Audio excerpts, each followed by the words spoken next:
जय संविधान, जय भीम, महात्मा गांधी की जय, गोडसे मुर्दाबाद। देखिए, हम लोग अक्सर ये गलती करते हैं और राजनीतिज्ञ ये गलती करने पे हमें मजबूर करते हैं और गलतफहमी पैदा करते हैं कि जैसे सरकार और देश की सेना एक ही चीज है और दोनों वास्तविकता में अलग है। सरकार का कर्तव्य अलग है, सेना का कर्तव्य अलग है। भारत जैसे लोकतांत्रिक देश में सेना टास्क पूरा करती है, लेकिन वो चुनी हुई सरकार के निर्देश पे काम पूरा करती है। जो काम उसको दिया जाता है वो करती है और जो उसे कहा जाता है करती है। ये लोकतांत्रिक देश के अंदर, भारत जैसे देश में होता है। पाकिस्तान जैसे देश में अलग होता है, वहां पे और डिक्टेटरशिप जहां पे होती है वहां पे अलग होता है। वहां पे जो सरकार चाहती है, और कहीं जैसे पाकिस्तान में सेना हावी होती है और लोकतांत्रिक सरकार वही करती है जो सेना चाहती है। लेकिन हमारे देश का जो पूरा सिस्टम है उसके अनुसार जो लोकतांत्रिक रूप से चुनी हुई सरकार है उसके कर्तव्य हैं और सेना के अलग कर्तव्य। सेना इज ए डिसिप्लिन्ड फोर्स, उसको लड़ाई करना आता है। उसने अपने सेना के जो रिसोर्सेज हैं उसको मोबिलाइज करना आता है, उसको ऑर्गेनाइज करना आता है। Fighter, they are fighters. लेकिन गलती हम लोग ये करते हैं और राजनीतिज्ञ हम लोगों को गलतफहमी में डालते हैं कि जब हम सरकार की आलोचना करते हैं तो वो ऐसे दिखाते हैं जैसे हम देश की आलोचना कर रहे हैं। देखिए, देश अलग है, सरकार अलग है और सेना अलग है। जैसे कोई भी संस्था हो, उस संस्था के अंदर प्रोडक्शन डिपार्टमेंट के कर्तव्य अलग हैं, मार्केटिंग के अलग हैं, फाइनेंस के अलग हैं। जैसे प्रोडक्शन डिपार्टमेंट का कर्तव्य क्या है? प्रोडक्शन डिपार्टमेंट का कर्तव्य यह है किसी भी ऑर्गेनाइजेशन में कि जो भी उसको प्रोडक्शन के टारगेट दिए जाए उसको वो पूरा करे। अगर वो अपने प्रोडक्शन के टारगेट को पूरा कर लेता है तो वो अच्छा प्रोडक्शन डिपार्टमेंट है। लेकिन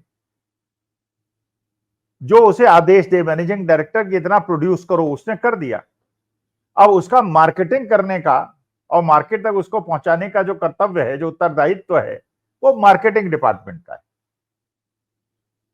फाइनेंस डिपार्टमेंट का काम है कि जो मार्केटिंग और प्रोडक्शन डिपार्टमेंट के टारगेट्स दिए गए हैं उस पे वो कॉस्ट को मिनिमाइज करे, उसके खर्चों को कम करे। और एचआर डिपार्टमेंट का काम होता है कि वो अच्छे लोगों को प्रोडक्शन में और मार्केटिंग में और फाइनेंस में लेके आए जिससे ऑर्गेनाइजेशन बेहतरी करे। और ये मैनेजिंग डायरेक्टर का काम होता है कि वो कोऑर्डिनेशन करे और ये देखे कि हर विभाग अपने हिसाब से काम कर रहा है कि नहीं। लेकिन अगर मार्केटिंग डिपार्टमेंट मान लीजिए टारगेट दे दे कि आप 10,000 टन बना दीजिए और प्रोडक्शन ने 10,000 टन बना दिया और ना बिके, तो मार्केटिंग की नाकामयाबी। अगर मार्केटिंग वाला कहे कि 10,000 टन बनाइए, वो केवल 2,000 टन बना पाए और डिमांड बहुत ज्यादा बढ़ जाए, तो ये प्रोडक्शन डिपार्टमेंट की नाकामयाबी है। तो ये इनको हम ऑर्गेनाइजेशन एक जरूर होती है लेकिन उसके अलग अलग उत्तरदायित्व होते हैं। जैसे एक परिवार के अंदर अगर पिता खराब है तो जरूरी नहीं कि पुत्र भी खराब हो, या पिता अच्छा है तो जरूरी नहीं कि पुत्र भी अच्छा हो। बहुत सारे हजारों असंख्य उदाहरण है कि पिता बहुत शुद्ध व्यक्ति है और पुत्र नहीं है, या पुत्र बहुत शुद्ध व्यक्ति है और पिता नहीं है। तो उसी प्रकार से जो हमारे देश के लोकतांत्रिक व्यवस्था है, सरकार के अलग उत्तरदायित्व हैं और सेना के अलग उत्तरदायित्व हैं। और नेशन एक ऐसी चीज है जो कि एक सर्वोपरि है और उसी के अंदर सरकार आती है, उसी के अंदर विपक्ष आता है, उसी के अंदर जनता आती है, उसी के अंदर सब कुछ आता है। वो एक ज्योग्राफिकल बाउंड्री है, एक साइकोलॉजिकल बाउंड्री है जिसके अंदर सब लोग को एग्जिस्ट करते हैं। तो पहले तो ये कंफ्यूज किया गया हमेशा राजनीतिज्ञों द्वारा कि जब आप सरकार की आलोचना करते हैं तो आप देश की आलोचना करते हैं। देश की आलोचना कोई कर ही नहीं सकता। जो भी देशवासी है, किसी भी देश का फॉर दैट मैटर, भारत का आदमी है तो भारत को ही प्यार करेगा, अमेरिकन है तो अमेरिका को प्यार करेगा, अफ्रीकन है तो अफ्रीका को प्यार करेगा। ये आप जानते हैं, तो बिल्कुल नेचुरल चीज है। क्योंकि वही भोजन, वही बचपन से उसका लालन पालन, वही संस्कार, वही चीजें जो आपको मिलती हैं आपको वो अच्छी लगती हैं। जैसे हम भारतीयों को जो खाना अच्छा लगता है वो फ्रेंच लोगों को, वो अमेरिकन को अच्छा नहीं लगता, और जो अमेरिकन को अच्छा लगता है वो हमको अच्छा नहीं लगता। हमें भीड़ भाड़ अच्छी लगती है, हमको रंग बिरंगी चीजें अच्छी लगती हैं। अमेरिका में इतनी भीड़ भाड़ से लोग परेशान हो जाते हैं, क्योंकि वो आदी हैं एक अलग प्रकार की कम जनसंख्या वाले देश में रहने के आदी हैं। हम अधिक जनसंख्या वाले देश में, और हमारे यहाँ हर 15 दिन में एक त्योहार होता है, उनके यहाँ ऐसा नहीं होता। तो हर आदमी अपने परिवेश से अपने को ढाल लेता है और उसी अनुसार अपना काम करने लगता है। तो देश की आलोचना तो कोई कर नहीं सकता, लेकिन सरकार की आलोचना होती है, लोकतंत्र में होती है, तानाशाही में नहीं होती। तानाशाही में सरकार और देश एक हो जाते हैं, लेकिन लोकतंत्र में नहीं होते, दे आर सेपरेट। और लोकतंत्र का मतलब ये होता है कि एक विपक्ष होता है, एक पक्ष होता है। जो ज्यादा सीटें जीतता है वो सत्ता में बैठता है, बाकी विपक्ष में बैठते हैं। जितना इंपॉर्टेंट सत्ता पक्ष है उतना, और विपक्ष का काम ये होता है कि वो सत्ता पक्ष को प्रश्न पूछे, उसे डायरेक्शन दे और उसको सजग रखे,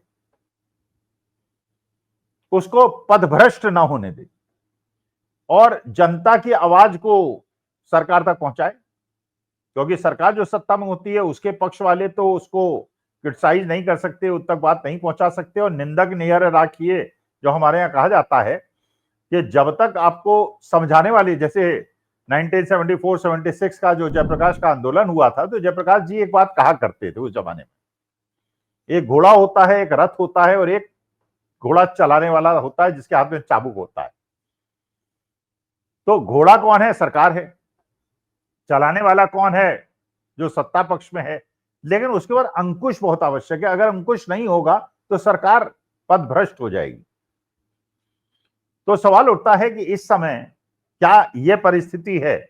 और देश की हमारी सेना जो है वो जब से देश आजाद हुआ है हमेशा से विश्व की सर्वश्रेष्ठ सेना रही। जांबाज लोग हमारे हैं, कमिटेड लोग हमारे हैं, जो देश के लिए जान छिड़कने के लिए तैयार है। उनकी वीरता में कोई प्रश्न नहीं उठा सकता। लेकिन सरकार की नाकामयाबी तो होती है। तो सरकार की नाकामयाबी का दोष क्या सेना को दिया जा सकता है, या सेना की नाकामयाबी का दोष सरकार को दिया जा सकता है? मेरे ख्याल से नहीं। अगर टास्क दिया गया, जैसे ऑपरेशन सिंदूर हुआ, ऑपरेशन सिंदूर में सरकार ने सेना को टास्क दिया कि आपको ये टेररिस्ट टारगेट्स को हिट करना है, सेना ने कर दिया। 9 ठिकानों को कर दिया, करना था 21 को, 9 को कर दिया, बाकी को भी करते,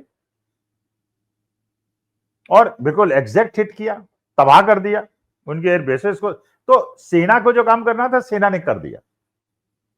लेकिन अब प्रश्न उठता है कि जयशंकर जी ने जैसे at the start of the operation Pakistan को सूचित कर दिया, तो आतंकवादी तो भाग गए,